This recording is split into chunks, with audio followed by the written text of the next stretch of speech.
of the European Union, Her Excellency Veronique Lorenzo, Excellency Ambassadors, distinguished participants, ladies and gentlemen, very good morning and namaste to everybody. I am happy to be amongst you at this important event organized by the delegation of the European Union to Nepal in cooperation with the European Union Economic Chamber, Nepal, to mark the 50th anniversary of Nepal-European Union relation. I thank the organizer of this event for hosting such an important program under the theme which is timely and befitting as we are celebrating the special year.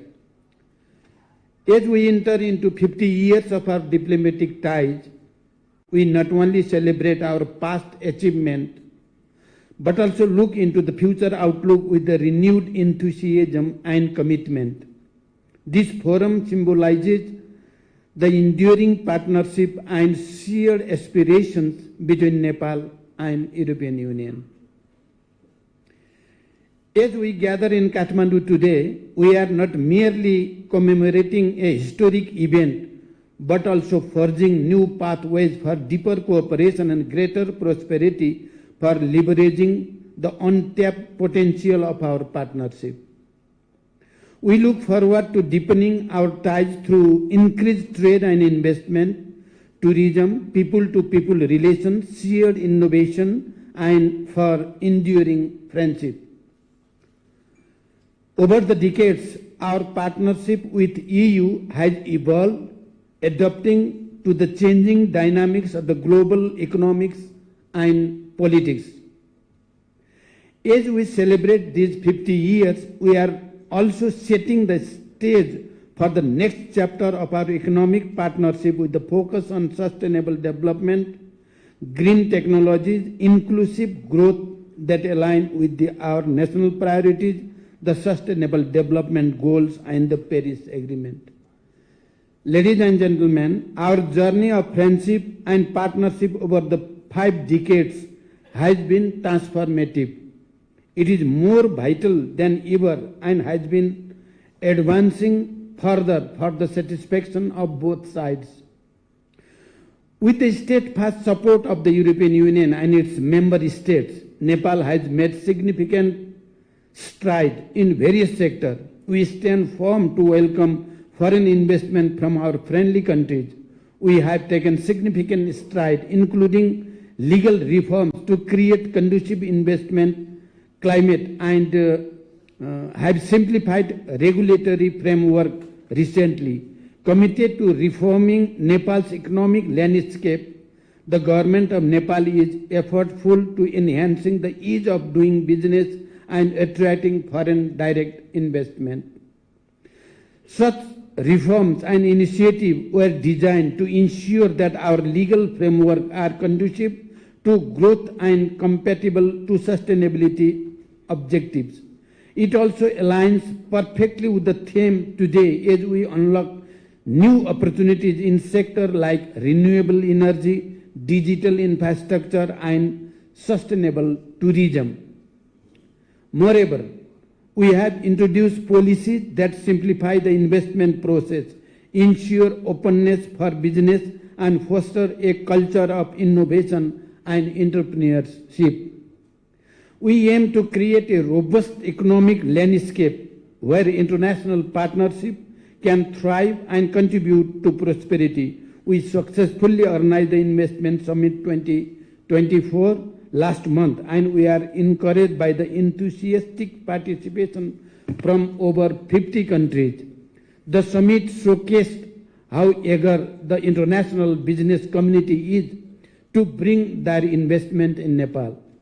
We look forward to engaging more with European Union member states in this endeavor.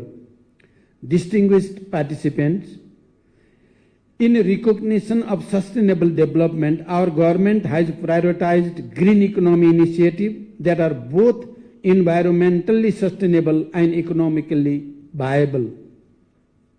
We are exploring renewable energy projects, sustainable agriculture practice, and green technology that align with our national interest and global environmental goal.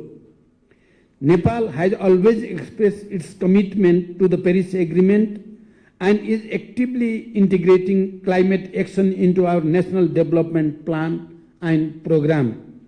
Nepal is committed to reach zero carbon scenario by 2045, despite resource and capacity gap and continued challenge posed by climate change despite a near zero contribution to it. Our geographical location offers unique advantage and opportunities in the economic sector. We are committed to leveraging this position to enhance our trade relations further and attract investment from around the world, including European Union.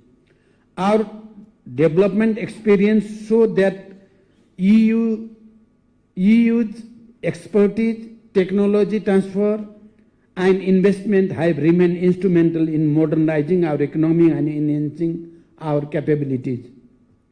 We need to deepen our cooperation and explore new avenues where our joint effort can yield substantial benefits for both sides. I believe Nepal's graduation from LDC category by 2026 and achievement of Sustainable Development Goal by 2030 can come to fruition only with the substantial amount of investment and required technology transfer from our foreign partner. We expect the continued support from EU in our path toward smooth, irreversible, and sustainable graduation. We are mindful that our path toward growth and prosperity is not free from challenges. To overcome these challenges, we are taking decisive steps. We are streamlining administrative procedure to enhance ease of doing business, investing heavily in infrastructure development to improve connectivity, and focusing on education and vocational training to creating jobs for our youths. The government of Nepal has recently started automatic route for application of foreign direct investment up to 500 million rupees.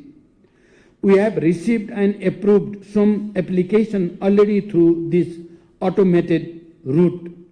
We are also seeking to bolster our efforts through international partnerships that bring not only capital but also technological and managerial expertise to our nation.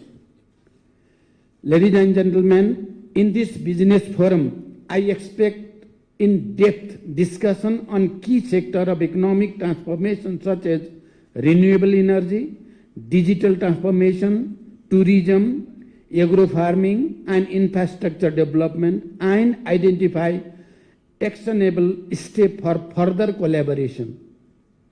I hope the discussion in this forum will culminate in solid commitment from our European partners in the form of investment, joint venture, and technology transfer agreement. We wish to see the continuation of ongoing dialogue and cooperation that will help sustainable and growth our economic ties. As the forum reflects on its theme, I believe the insight gained and the relationship forged here set the stage for a new era of partnership, which will unleash the vast opportunities that lie ahead. I once again thank the host of this event, the delegation of the EU to Nepal, for this commitment toward Nepal's growth and development. I wish the forum all the success and wish very fruitful and pleasant stay here in Nepal. Thank you. Thank you very much.